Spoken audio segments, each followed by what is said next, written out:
നിങ്ങളുമായി ഷെയർ ചെയ്യുന്നത് പഴം കൊണ്ട് വളരെ എളുപ്പത്തിൽ ഉണ്ടാക്കാൻ പറ്റുന്ന നല്ല ടേസ്റ്റി ആയിട്ടുള്ളൊരു 4 മണി പലഹാരത്തിൻ്റെ ഒരു റെസിപ്പിയാണ്.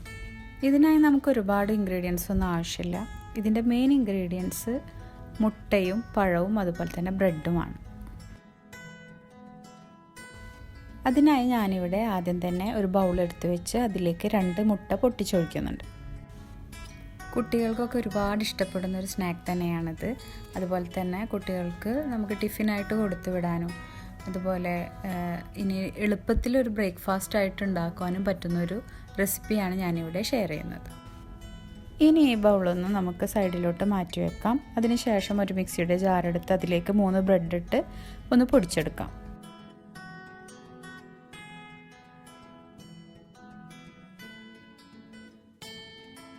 ഇനി നേരത്തെ നമ്മൾ പൊട്ടിച്ച് വെച്ചിട്ടുള്ള മുട്ടയിലോട്ട് ഒരു 1/2 ടീസ്പൂൺ ഉപ്പ് ഇട്ട് കൊടുക്കാം. ഇനി അതിലേക്ക് ഒരു 1/2 ടീസ്പൂൺ സിനമൺ പൗഡർ കൂടെ നമുക്ക് ആഡ് ചെയ്ത് കൊടുക്കാം. അടുത്തതായി ഞാൻ ഇതിലേക്ക് ആഡ് ചെയ്ത് കൊടുക്കുന്നത് ഒരു 3 ടേബിൾ സ്പൂൺ പഞ്ചസാരയാണ്. അപ്പോൾ പഞ്ചസാര ഒക്കെ ഓരോരുത്തരുടെ മധുരത്തിനനുസരിച്ച് കൂട്ടിയും കുറച്ചും ഇടാവുന്നതേ ഉള്ളൂ. ഇനി എല്ലാ മിക്സും കൂടെ ജസ്റ്റ് നമുക്കൊന്ന് ബീറ്റർ വെച്ചിട്ട് ബീറ്റ് ചെയ്തെടുക്കാം. ഇനി ബീറ്റർ തന്നെ വേണമെന്നൊന്നുമില്ല, ഫോർക്കോ സ്പൂണോ ഒക്കെ ഉപയോഗിച്ചിട്ട് ഇത് ബീറ്റ് ചെയ്തെടുക്കാവുന്നേ ഉള്ളൂ. ഇനി ഇതിലേക്ക് ആഡ് ചെയ്തെടുക്കുന്നത് ഒരു 4 ടേബിൾ സ്പൂൺ മിൽക്കാണ്.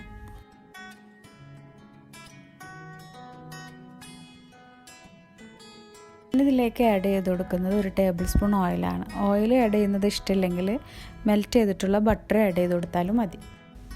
ഇനി എല്ലാ ഇൻഗ്രീഡിയൻസും കൂടെ നല്ലതുപോലെ നമുക്ക് ബീറ്റ് ചെയ്തെടുക്കണം.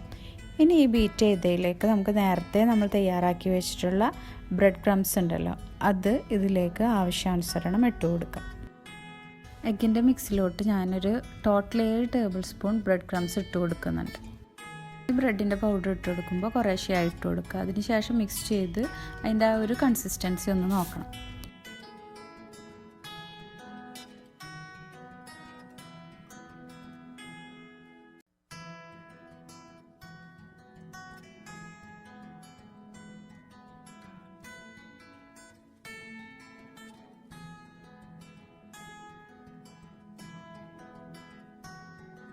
ഇപ്പോൾ നമ്മുടെ ബാറ്റർ ഇവിടെ റെഡി ആയിട്ടുണ്ട്. അതിനെ സൈഡിലോട്ട് മാറ്റി വെക്കാം.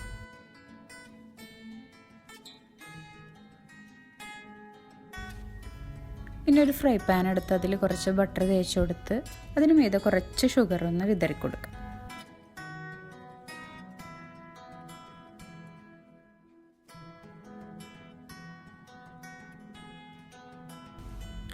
ഇനി വേണ്ടത് നമ്മുടെ മെയിൻ ഇൻഗ്രീഡിയൻ്റായ പഴം എടുത്ത് ഒരുപാട് കനം കുറച്ചരിയാതെ കുറച്ച് കട്ടിയോടുകൂടി തന്നെ അരിഞ്ഞ് വട്ടത്തിലരിഞ്ഞ് ഈ ഒരു പാനിൽ നമുക്കിത് ഫില്ല് ചെയ്ത് വെക്കണം.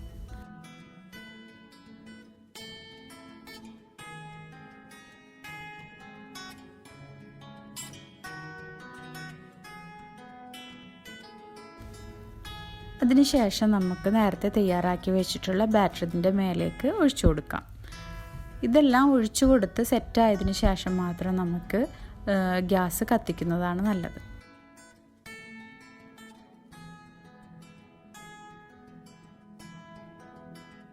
ഇനി ചെറിയ തീയിലിട്ട് നമുക്കിതൊന്ന് ജസ്റ്റ് അടച്ചു വെച്ച് വേവിക്കാം. ഒരു 10 മിനിറ്റോളം ചെറിയ തീയിൽ അതൊന്ന് വെന്ത് കിട്ടണം. ഒരു 5-6 മിനിറ്റ് കഴിഞ്ഞപ്പോൾ ഞാനിതിൻ്റെ മൂടി തുറന്ന് നോക്കി. അപ്പോൾ അതിൻ്റെ മേൽഭാഗമൊന്നും കറക്റ്റ് വേവായിട്ടൊന്നല്ല കിട്ടിയിട്ടുള്ളത്.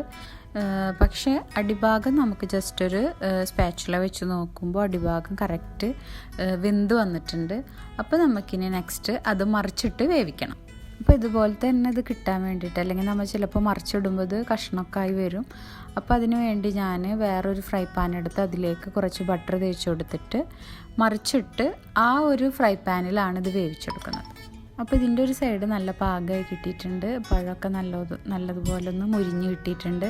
പിന്നെ ഈ കളറ് കാണുന്നത് നമ്മൾ പഞ്ചസാര നേരത്തെ ഇട്ട് കൊടുത്ത ആ ഒരു പഞ്ചസാര ലിക്വിഡ് പരുവാകുമ്പോൾ വരുന്നൊരു കളർ മാത്രമാണ്. പക്ഷെ അതിൻ്റെ ടേസ്റ്റിന് ഒരിക്കലും ഇത് ബാധിക്കില്ല. അപ്പോൾ അതിൻ്റെ അടുത്ത പുറവും ഇവിടെ വെന്ത് നല്ല മുരിഞ്ഞൊക്കെ കിട്ടിയിട്ടുണ്ട്. ഇനി ഇത് തണുക്കുമ്പോൾ നമുക്ക് കഷ്ണങ്ങളാക്കി കഴിക്കാം. ഇവിടെ ഞാൻ ആ പഞ്ചസാര ഇട്ട് കൊടുത്തത് പഴം ഒരുപാട് മധുരമില്ലാത്ത പഴമായതുകൊണ്ടാണ്. ഇനി നിങ്ങൾക്ക് മധുരം ഒരുപാട് ഇഷ്ടമില്ലാത്തവരാണെങ്കിൽ അതിനനുസരിച്ച് മാത്രം പഞ്ചസാര ഇട്ട് കൊടുത്താൽ മതി. പഞ്ചസാര ഇടാതെയും നമുക്ക് ഇതുപോലെ തന്നെ തയ്യാറാക്കാൻ പറ്റും. നല്ല ടേസ്റ്റി ആയിട്ടുള്ള ഈ ഒരു പലഹാരം നമുക്ക് വളരെ പെട്ടെന്ന് തന്നെ ഉണ്ടാക്കാൻ പറ്റുന്നതാണ്. അപ്പോൾ എല്ലാവരും ഒന്ന് ട്രൈ ചെയ്ത് നോക്കുക, ലൈക്ക് ചെയ്യുക, ഷെയർ ചെയ്യുക, അതുപോലെ സബ്സ്ക്രൈബ് ചെയ്യാതെയാണ് കാണുന്നതെങ്കിൽ ഒന്ന് സബ്സ്ക്രൈബ് ചെയ്ത് സപ്പോർട്ട് ചെയ്യുക.